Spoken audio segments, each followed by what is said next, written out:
Hola a todas y a todos. Comenzamos la tercera unidad de nuestro curso que vamos a centrar en el colectivo de personas con trastornos mentales. Ya sabemos que debemos de huir de etiquetas, o quizá precisamente por esta razón nos planteamos cómo denominar al colectivo de manera adecuada. Lo más recomendable es decir trastorno mental o psicopatología frente a otros términos que están quedando en desuso como enfermedad mental, o incluso otras denominaciones que son aún más peyorativas y que debemos desterrar como locura o demencia.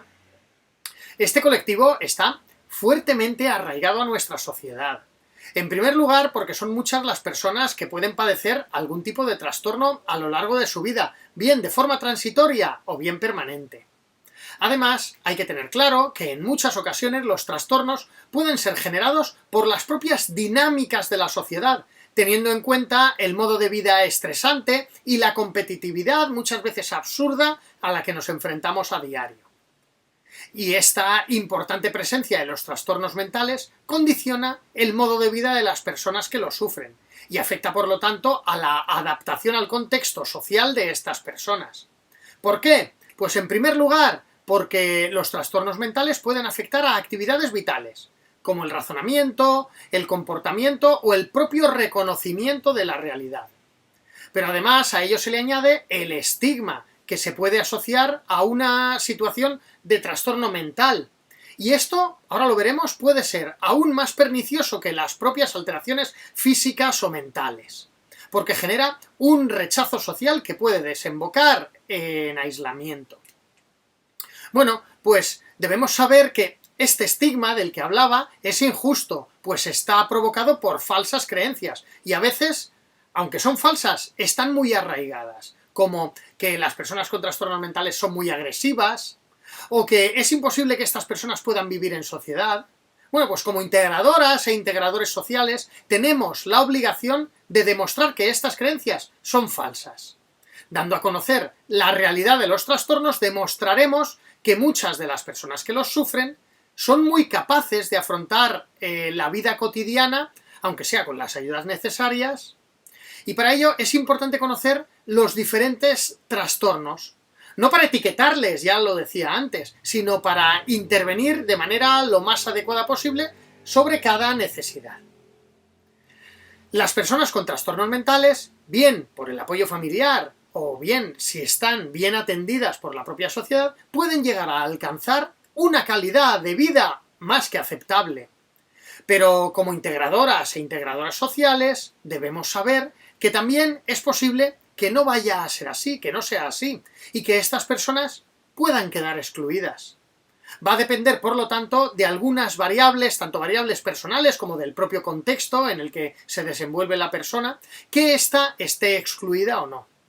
Vale, pues entre las variables personales destacamos la edad, el género y la cultura de procedencia, la propia situación socioeconómica de la persona que sufre el trastorno, la convergencia de otras enfermedades o de alguna discapacidad, el reconocimiento o no del trastorno y cómo se afronta, el nivel educativo y las experiencias del pasado. Y entre las variables contextuales destacamos el contexto social en el que se desenvuelve la persona, relacionado con esto la existencia o no de oportunidades, la adecuación de las ayudas disponibles, si en la sociedad se estigmatiza o no el trastorno, la accesibilidad y la calidad de los trastornos y el estilo de vida al que obliga el contexto. Fijaros que todas estas variables son en principio externas y externas al propio trastorno, no tienen relación directa con el propio trastorno, pero fijaros que sin embargo, esto es lo que más condiciona la integración y la posibilidad de vivir de manera, vamos a decir, normalizada. Pero el concepto de trastorno mental agrupa un montón de alteraciones con características muy, muy diversas. Veamos ahora los principales tipos de trastornos mentales. Lo primero que hace falta para denominar si una persona padece un trastorno mental es que haya un diagnóstico médico por parte de un psiquiatra. ¿Y dónde podemos encontrar definidos y caracterizados los diferentes tipos de trastornos? Pues la guía más conocida es el DSM, publicado por la Asociación Estadounidense de Psiquiatría, que ya va por su 5ª edición. Vamos a resumir ahora las características de los principales trastornos. Nos centraremos en los trastornos del estado de ánimo, los trastornos de personalidad, los trastornos de ansiedad y la esquizofrenia. Comenzamos hablando de los trastornos del estado de ánimo. Estas alteraciones del estado emocional de las personas se pueden manifestar con 2 tipos de síntomas. Síntomas depresivos, como la apatía, el abatimiento, la pérdida de interés, etc. Y síntomas eufóricos o maniáticos, como la euforia, la irritabilidad, etc. Hay que decir que este tipo de trastorno no provoca una pérdida de la percepción de la realidad, por lo que si se ofrece el tratamiento adecuado, es habitual que las personas lleven una vida normalizada. Dentro de los trastornos del estado de ánimo, los más conocidos son la depresión mayor y el trastorno bipolar. La depresión mayor se caracteriza por un estado de tristeza, infelicidad y decaimiento que provoca incapacidad para disfrutar de los acontecimientos cotidianos. Hay muchos síntomas que reflejan la depresión, entre los cuales destaca la tristeza, la ansiedad, dolores varios, desórdenes del sueño, pensamientos negativos y excesiva autocrítica. En sus manifestaciones más extremas puede llegar a provocar pensamientos suicidas o autolesiones. Se trata de un trastorno muy frecuente en nuestra sociedad, en especial en la adolescencia y también en la vejez. El trastorno bipolar, también conocido como trastorno maníaco-depresivo, va combinando manifestaciones maníacas con manifestaciones maníacas, es decir, de euforia, con manifestaciones depresivas. Este trastorno suele surgir en la adolescencia y, ojo, provoca un alto índice de suicidios. Es muy importante la toma de conciencia del trastorno por parte de la persona afectada y de su entorno y que se le ofrezca la educación adecuada. Ello permite afrontar las crisis y vivir con la mayor normalidad posible. Los trastornos de la personalidad son un conjunto de trastornos que generan dificultades para adaptarse a las diferentes situaciones cotidianas. Habitualmente, estas personas no son conscientes de sus limitaciones, por lo que tienden a buscar el origen de sus problemas en los demás, lo cual afecta a sus relaciones sociales y familiares, que se vuelven conflictivas. Entre los trastornos de la personalidad más habituales encontramos el paranoide o delirante, el esquizoide, el esquizotípico o el límite. En el contenido del tema, en PDF, podéis encontrar definidos los diferentes trastornos, aunque en realidad tampoco nos interesa aquí profundizar en exceso en sus diferencias. Los trastornos de ansiedad generan un nivel muy alto de angustia o preocupación que llegan a resultar patológicos.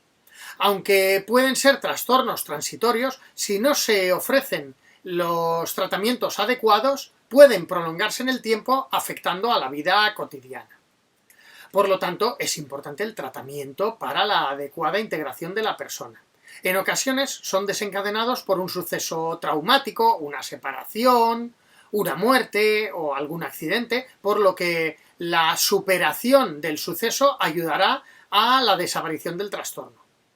Muchas veces surgen acompañados de otras enfermedades mentales o físicas o incluso del consumo de drogas que en realidad enmascaran los síntomas. Es habitual que estos trastornos vayan acompañados de otros, como trastornos del sueño o de la alimentación. Entre los trastornos de ansiedad más frecuentes encontramos la ansiedad generalizada, la crisis de angustia o el ataque de pánico, el estrés postraumático, las fobias, el trastorno obsesivo-compulsivo y la histeria. En el documento en PDF con los contenidos del tema definimos estos diferentes tipos de trastornos de ansiedad, aunque, como decía, tampoco nos interesa profundizar en exceso. Aquí tenemos los diferentes tipos de trastornos de ansiedad. Ansiedad generalizada, crisis de angustia o ataque de pánico, fobias, trastorno obsesivo-compulsivo e histeria. Y por último hablamos de la esquizofrenia. Esta enfermedad mental se caracteriza por una pérdida del juicio de la realidad que provoca una desorganización generalizada de la personalidad. Afecta al 1% de la población aproximadamente y suele manifestarse durante la adolescencia. La enfermedad se manifiesta de diversa manera, dependiendo de la persona, aunque en general genera una grave distorsión de pensamientos y emociones, incluso a veces del lenguaje, que afecta a la vida cotidiana.